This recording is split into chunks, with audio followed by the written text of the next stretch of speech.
The night of December 2nd, 1984, Bhopal, central India.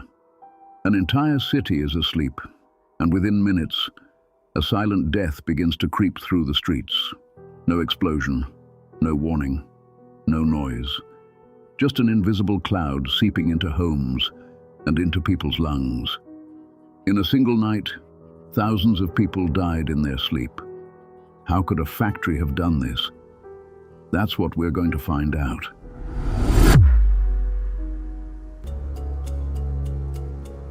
In the early 1980s, India encouraged large foreign companies to set up operations within its borders. The American multinational Union Carbide opened a factory in Bhopal. It manufactured agricultural pesticides. To do so, it uses an extremely dangerous gas, methyl isocyanate, deadly upon even the slightest prolonged contact. And this factory is built right in the heart of the city, right next to working-class neighborhoods. Entire families live just a few hundred meters from the tanks. For years, no one raises the alarm. No one warns the residents until that night. December 2nd, 1984, midnight. An operator notices that the pressure in a storage tank is rising abnormally. He reports the anomaly. He's told it can wait. It could not wait. Water has entered the tank. The chemical reaction has begun. It is irreversible. The tank bursts.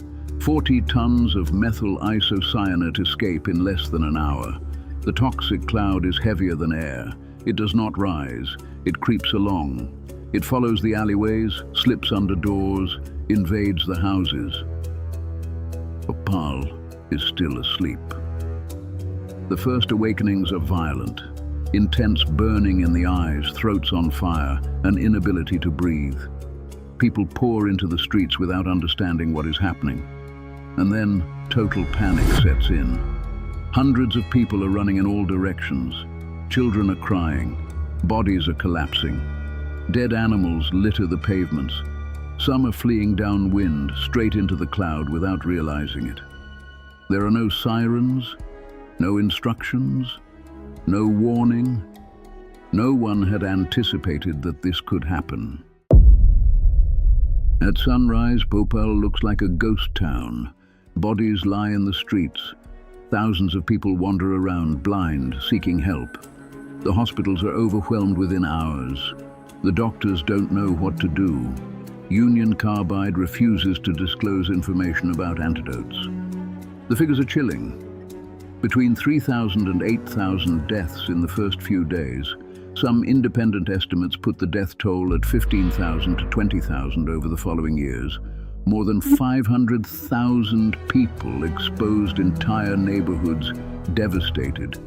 Thousands of dead animals, deserted streets, and those who survived bear the scars for the rest of their lives. So how did we end up here? What happened in Bhopal was not just an accident. It was the result of a series of deliberate acts of negligence. Maintenance at the plant was appalling. Internal reports had been flagging faults for months. They were ignored. The safety systems were out of action. The flare was under maintenance. The chemical scrubber was empty. The water curtain was inadequate. Everything that should have prevented the disaster was disabled. Why? Because the plant was no longer profitable, and management had cut costs to the bare minimum. Fewer staff, less maintenance, less training. And the people living around the plant? Never informed of the risks, no evacuation plan, no civil defense sirens. It wasn't an act of God. It was the result of human choices. 40 years on, Bhopal is still living with the aftermath. Chronic illnesses, neurological disorders, and birth defects in children born after the disaster. The factory site, which has never been decontaminated, has polluted the soil and groundwater for decades.